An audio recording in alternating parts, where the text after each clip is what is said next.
Thanks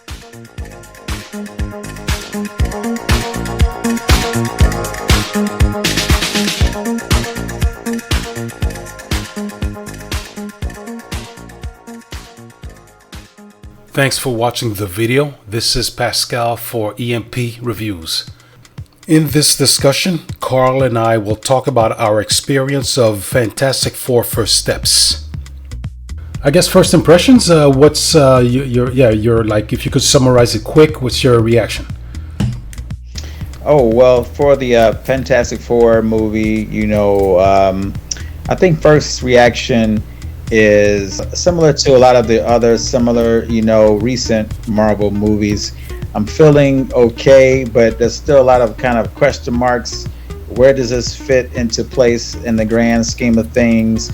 Does this lead to other movies, and which movies, and do I care about the next movie that's in line? Okay, well, I think the reason, it's almost obvious. I think the reason that it's in an else world, I don't have it in front of me, but the first thing you see is a caption telling you that it's a different, one of those different Earths. It's an alternate Earth. Right.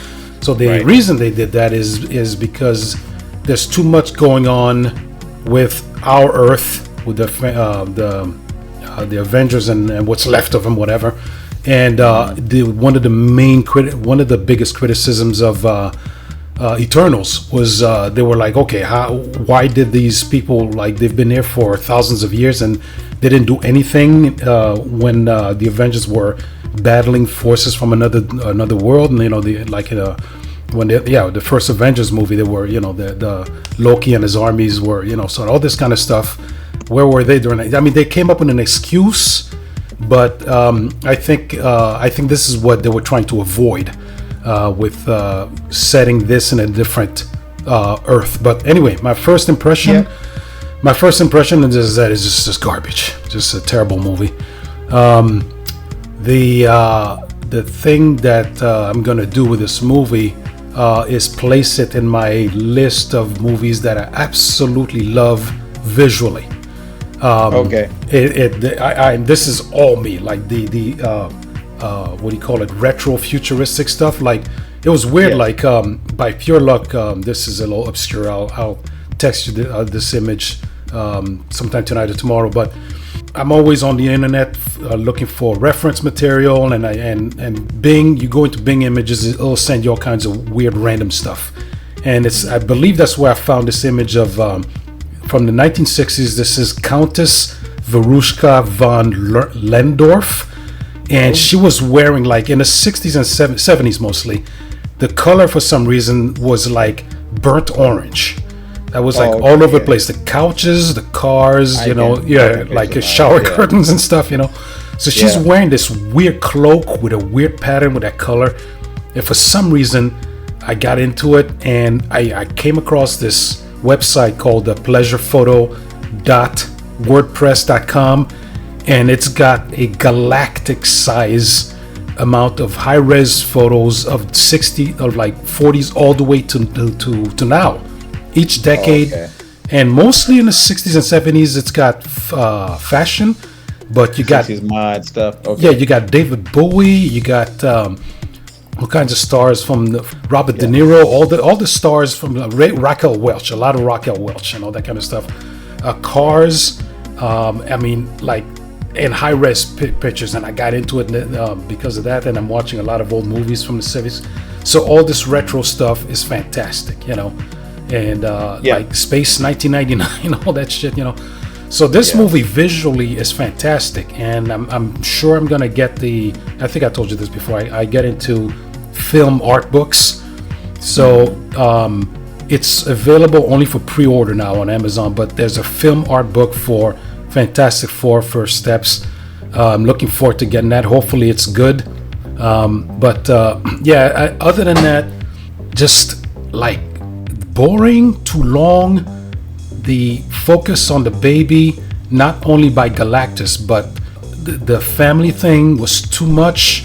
And family thing too much. Like, I guess, what do you mean too much? You mean focus on like the family dynamic of the importance of the dynamic to the movie. I guess that's what you're saying. No, perfect example is what I mentioned in the Superman 2025 thing is they not only did they make Clark Kent unhinged when he was arguing with Lois Lane in that argument, but they made him a kind of imbalanced, unhealthy relationship, and that's too much for a superhero movie. Like in the Avengers, it kind of worked. I think it was Endgame when Banner was having that discussion with Black Widow about their relationship, and it kind of worked. It was a little too long, but it kind of worked because he should have just said it, because they got kind of discombobulated. But he should have just said, "I can't be in a relationship as long as this green beast is in me." That's the only thing he should have said. They just went on back and forth, but with everything else going on in the movie, it kind of worked. But in Superman 2025, it didn't work, and in here, like the Sue Storm and Mr. Fantastic, they're arguing.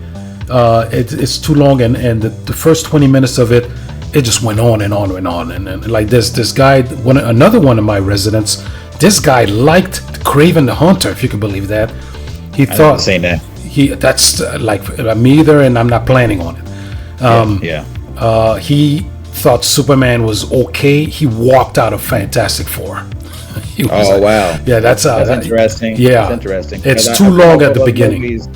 I feel like both those movies kind of, to me, they kind of came out around the same time, and they kind of, to me, are like kind of mirror images in some weird way, because I think they kind of, because I feel maybe because both movies have like these other movies before them, and so there's like this level of expectations. Okay, what are they going to do this time?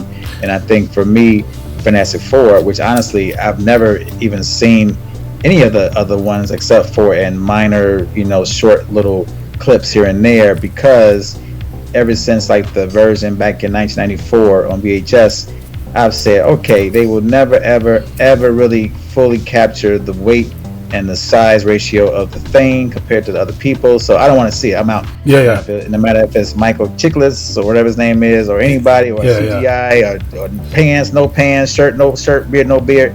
I say he always looks kind of weird because he's a character that's primarily just based for the comic book look and frame and layout, and it's hard for him to fit him in any other place. If he starts showing his teeth, too weird. His tongue, his skull gets weird, which is why in this movie they showed the Thing kind of mumbling, and so it's a weird. I think the Fantastic Four was one of the movies that's very, very hard to translate into the movie kind of format, unless you be making some kind of time period piece where it's like 60s. It's supposed to be kind of weird. So I think I agree with you about visually. It's pretty cool. I get a little weirded out about some of like the fuzzy edged CGI stuff when it's moving and stuff. Certain things are weird. But I think overall, it looked kind of, cohesive, which felt pretty good, I think. And then like, in terms of like the design was good, the characters were great. I'm very, very kind of tired of seeing Pedro and everything. But I'm happy that he plays into the Burt Reynolds kind of, trope, and using that as like his leading man in certain cases. But to me, he still isn't Reed Richards, and I don't think it doesn't make me feel like Reed Richards at all. Maybe he's even more almost like a Doctor Strange than a Reed Richards, honestly. Well, for some reason it just I don't know. Well, that's the problem, actually. Well, you mentioned three things. I'm trying to keep up with everything you said. Sorry. No problem. Okay, so actually, complete opposite from Doctor Strange, because although there was a point in the middle. Well, when he lost his fingers, he was completely lost. He was distraught. But at the beginning of the movie, and once he started getting his footing with the magic and everything, arrogant, confident, into the stratosphere. This Reed Richards always had that look of pain in his face. And he was not. I barely know anything about the character in the comic books. And same thing for Galactus. The only time I came across Galactus was Marvel had this fantastic magazine called Epic, which was the equivalent of Heavy Metal magazine. It was like more adult stories. So there was there's two reasons to bring this up. One is that's mainly where I know Galactus from. That and the short story by Mobius. I know that Galactus, and also in that story there was a female Herald, which is the character they should have used for the movie, but they used somebody whatever. They used somebody else. That's another point that we might get into if it doesn't get too late. But Reed Richards is way too weak in here. Very weak. Yes, very weak. and which goes right inside with the whole thing about the arguments he had with his wife and the baby and all that stuff. It's just ridiculous and stuff. So now, as far as The Thing, like I've mentioned this a few times, one of my all-time favorite movies, which is bad and the world hates it, is The Dark Tower. Another one is Fantastic Four from, I think, 2015 or 17, the Josh Trank one. Got it. Okay. It's absolutely, the world hates it. Everything, the only thing worse than what was in front of the screen is what was going on behind the scenes. The director was going ape shit. The movie was re-edited. Doctor Doom looks like garbage, and I love it. But the reason I bring it up is the Thing in there did seem massive, and if I recall correctly, and in here, I don't know what the hell it was that they gave him a regular voice, which was stupid. Yeah, and then I guess they're trying to tie into like the New York stuff. Yeah, it was that does not match his appearance, and they gave him a beard. I don't know what the hell that beard was. That was so stupid. Yes. So the special effects were inconsistent. Everybody in the world who pays attention to this sees the Shalabal, Silver Surfer, the woman. That looks like crap. You should not have been able to see her pupils. I will say her mouth animation was very accurate. You could read lips, which was kind of cool. She should not have had hair. That hair looked dumb. Yeah, they should have given her. Should have been bald headed, man. Like, that'd have been so cool. They had like a bald head. I'm cool with like a, because I think that there was a point in time. It was like like you said, like a female hero. But if she was like just bald headed or something like that, it'd have been a sleek look. And I thought that would look pretty cool to me. Yeah, or even that, someone bald with no mouth, like someone who just spoke. You know what I mean? One of those things. Yeah. Because the pupils had to go. I mean, she looked. Like the whole scene around the black hole reminded me of Interstellar. That looked amazing. And she was trying to catch him and everything. That looked beautiful. Yeah, that was pretty cool. Yeah, so okay, all right. Yeah, also, now to me, like Reed Richards, his whole thing to me, I think about him as he's constantly thinking. He's always moving and stretching and doing, like he's like multitasking. Yeah. And so he can stretch like to beyond imagination. And the fact that Galactus was like pulling him apart. That scene, that was kind of one of those scenes where I was okay, he's weak. Yes. Talk about weak. So one thing I did know, like there's a guy on the internet on YouTube who used to own a comic book store, and he's really knowledgeable about Marvel, more so than DC.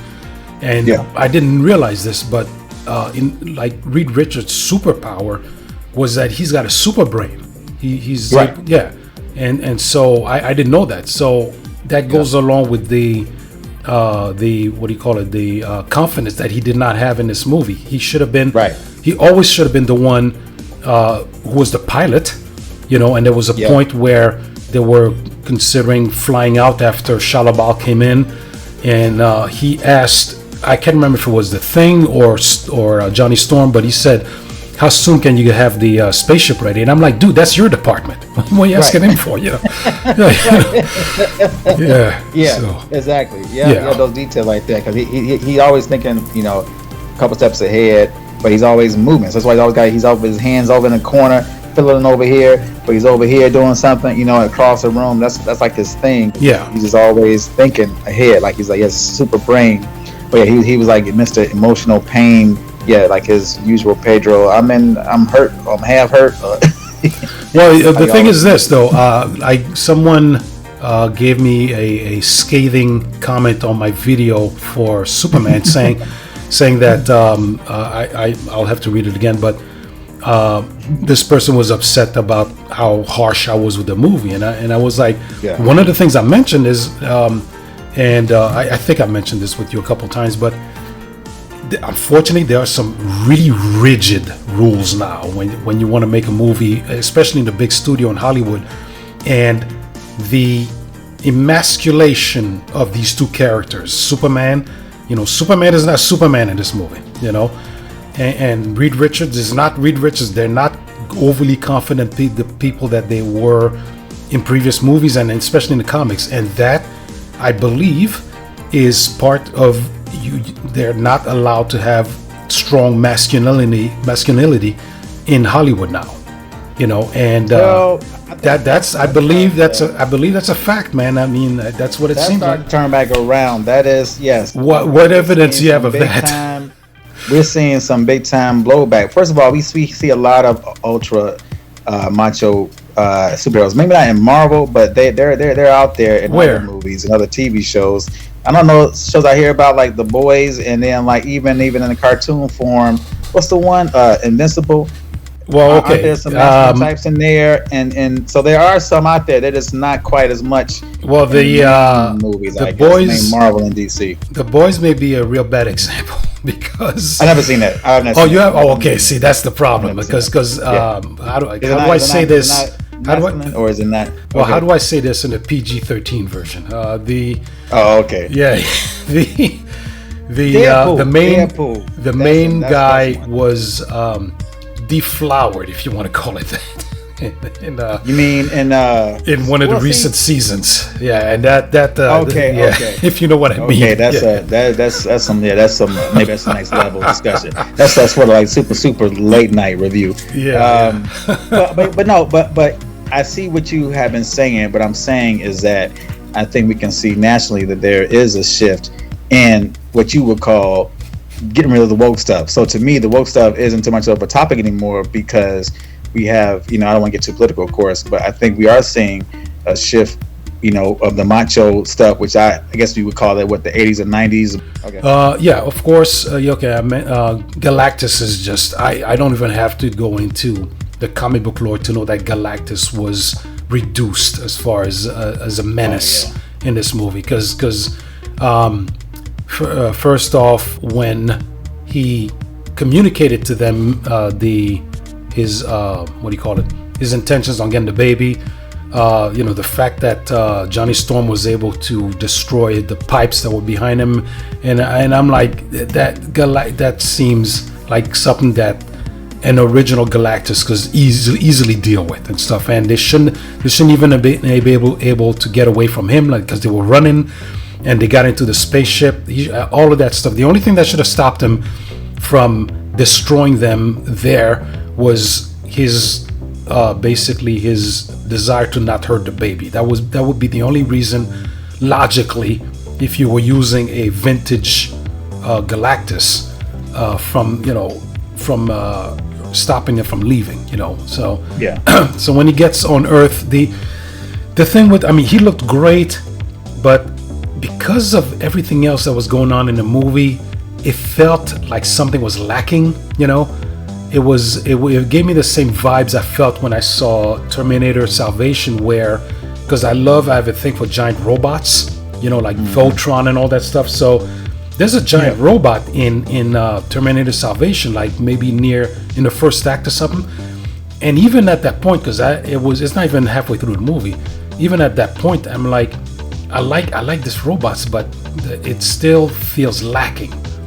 It was like it's like all of the cool spaceships in Thor Dark World, the evil elves and all that stuff. And I'm like, as cool as everything looked and everything, I'm like, this sucks still, So that's what when Galactus landed on Earth, it felt weird, and he should have been able to kill Reed Richards, because he just sat there and stretched him, and like logically, he should have been able to snap him right away. He should have been interrupted a lot faster. That thing. Yeah. It's one of those areas I think we have to just kind of surrender to the disbelief, because it doesn't make any sense. He should have. If it was real, quote unquote real, he would have came up there and just ate that planet up. Yeah. There you go. That brings absolutely. That brings up the same guy I was talking about, who's knowledgeable with comics.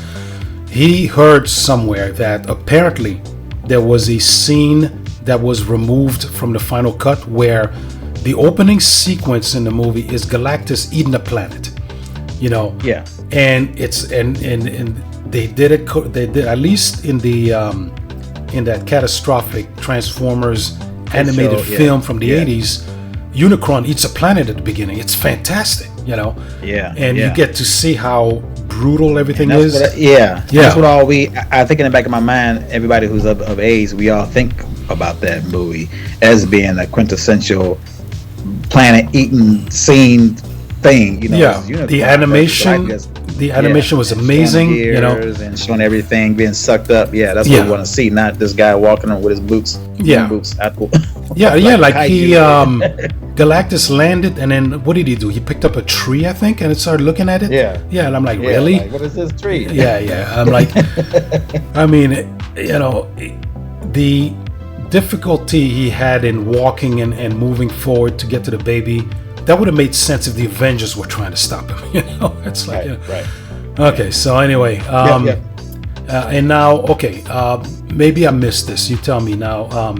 Johnny Storm started to talk to Shalla-Bal in her language. I missed that. How did that happen? He just put it together, man. You know, he's just whiz kid. I like Johnny Storm, by the way. I like his portrayal. He's very innocent at looking, acting, and I found that kind of to be refreshing. He didn't have any. He wasn't like trying to crack too many jokes or anything like that. I really appreciate that. But yes, that's one of those MacGuffin things that they just have to use as a plot driver. Just I figured it out. Let's go talk to her. Yeah, but it really didn't make any sense. But then again, this is another dimension. Maybe things work differently in that logical. I don't know. I don't know.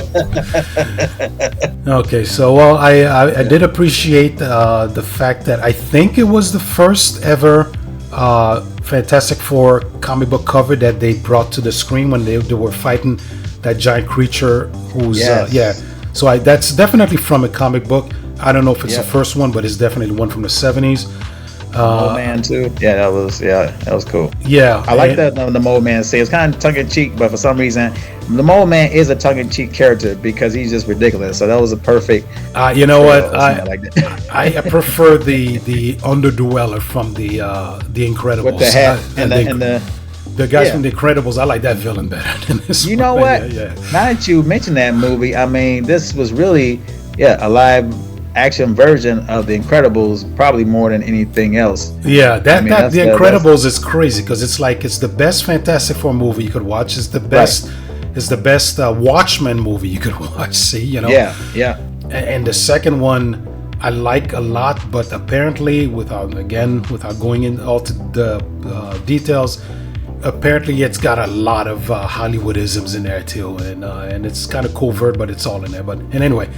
The thing that was kind of not superhero-ish was Sue ordering Johnny to flat out kill Shalla-Bal when they were in a spaceship and they were leaving, and she just flat out told him. And I'm like, she said go ahead and kill him. And she you know what she reminded me of, like, I don't know if you saw Dune Part 2, but I saw Dune 2. Okay, so I can't think of the mother, Paul's mother's name, but it is such a bleak movie. Like, she's trying to entice her son to drink the water of life, and she's supposed to be like one of the good guys, but she was like this manipulative, like practically evil woman. And when she was trying to convince him to take the water of life, she had this demonic look on her face, and I'm like, you're trying to entice him, remember? You know. And Sue had the same kind of look when she told Johnny to kill her and to kill Shalla-Bal. And I could maybe give it a pass in the sense that she was in labor, and so she was experiencing 500 emotions at once, you know. But if that was the case, then later on there should have been some sort of scene where she says, okay, I was desperate, I was out of my mind. So it's something to diffuse that insanity. You know, it was just not good writing, I think, you know. So anyway, so I didn't like the whole thing with the baby. I'm trying to think, the best movie where I've seen a kind of demonic character that was trying to get a child in order to have that person pick up his mantle and continue was Storm of the Century. It's okay. That I don't know if you have seen that. Nope, No, yeah, that's I think that came out in the 90s, man. That was really good. It was a mini series, and this guy came to a village and he wanted to get the kids. He wanted to. It's a long story, but he wanted to get a kid, and the whole village was like, "We're not going to do that," whatever. So, but that's excellent. And then when it comes, here we go. There's the last point. I think we'll end it here. As much as I like to keep going, but as far as stories where the Earth is being moved, there is an anime called Die Buster, which was kind of cool, and The Wandering Earth. I think there's 2 movies there. There's at least one from China. It's kind of cyberpunk stuff, so you can't take it seriously, but both of those movies, because of insane apocalyptic occurrences, they have to move the Earth.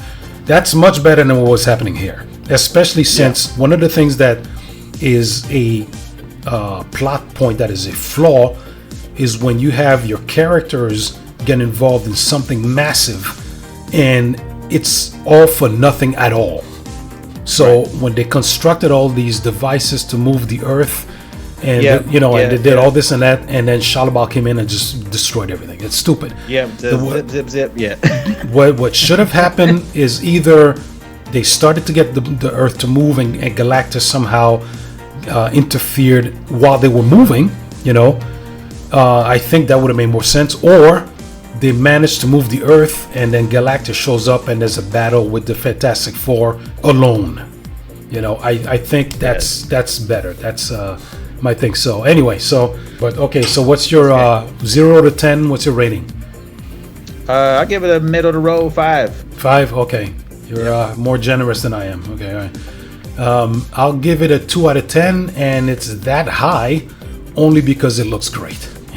Wow, it was that bad. I told you, man. Yeah, dude. I was watching it, and I had to skip the some of the beginnings because it was just too boring. It was just going nowhere. Did you watch this in the movie, or did you at the movie theater, or at somewhere not in the movie theater? Because you should go to if you're at the movie theater, part of it is the experience with others, which I think plays a very critical part in these reviews, because certain movies are just made to be seen with other people, and it's like that's part of it with Superman. I think maybe if you would, hopefully, what about that movie? You see that? I think if I ever saw it, like if I've seen people reviews of that movie, Superman, when they see them by themselves, they all think it's stupid. But when they see it with other people, I feel like it's a shared experience, which kind of enhances it so slightly. Just something to consider. That's all. Well, here's the in that respect. Here is how I'm affected. To give you a perfect example, out of the 2 Dune films that came out, I like 1.5 of them. I was through the moon at the gladiator scene in Dune Part 2. Okay. Partially because the guy next to me all his head was exploding. He was having such a good time. We were having a good time, but at the second part of it, where the woman was manipulative and she was, I don't know if you read the book, but one of the massive changes they did was they separated the I can't think of the name of the tribes, but in the book, in the original story, the entire world, the underworld, it's all it's all one tribe. They're all together. And in this ridiculous movie, they made them 2 separate factions. Which is okay, I see what you're saying. That killed me. And the other thing that killed me was Paul is supposed to be a savior and benevolent, and he swears to Chani, he's like, I'm not out to get power. 5 minutes later, he's yelling and screaming how nobody can destroy me, and he's like really, so the second half of that movie killed me. And also, the only time that I am more likely to enjoy myself in a venue as opposed to at home is with bands. Like you give me a band that's bad actually, and if they're on stage and they're loud and they're between songs, the lead singer is keeping the crowd moving and he's very interactive with the crowd and keeps the crowd moving, I will have a good time even if the music sucks. Okay, I But was just saying, a that's bad the time movie, and place. but a bad movie is a bad movie anywhere I see it. Either way, it's bad. Yeah, Got it. Okay, Yeah. okay, fair enough. Fair So enough, yeah, man. so 2 out of 10. Yeah, that's Okay, it, man. that's it. 2 out of 10. Be thankful for your 2. Yeah. Hey, I gave less to Superman, man. You know. You gave less than 2. Yeah, I gave it a 1. Did you watch the video? I did not watch the video. Oh, okay. I've been too busy, but I have to go back and see that because now I'm intrigued what you and Will talked about. Now, it's Yeah. very interesting. I gave it a 1, man. Yeah, I gave it a 1. Yeah. Yeah. That's awesome. I didn't even cover the post-credit scene. That's how bad it was. You need to go. Yeah. That's awesome, man. All right, All cool, right, man. I'll see you when I see you around town one of these days. Okay, man. Take care. All right. Thanks. Okay, bye. Bye.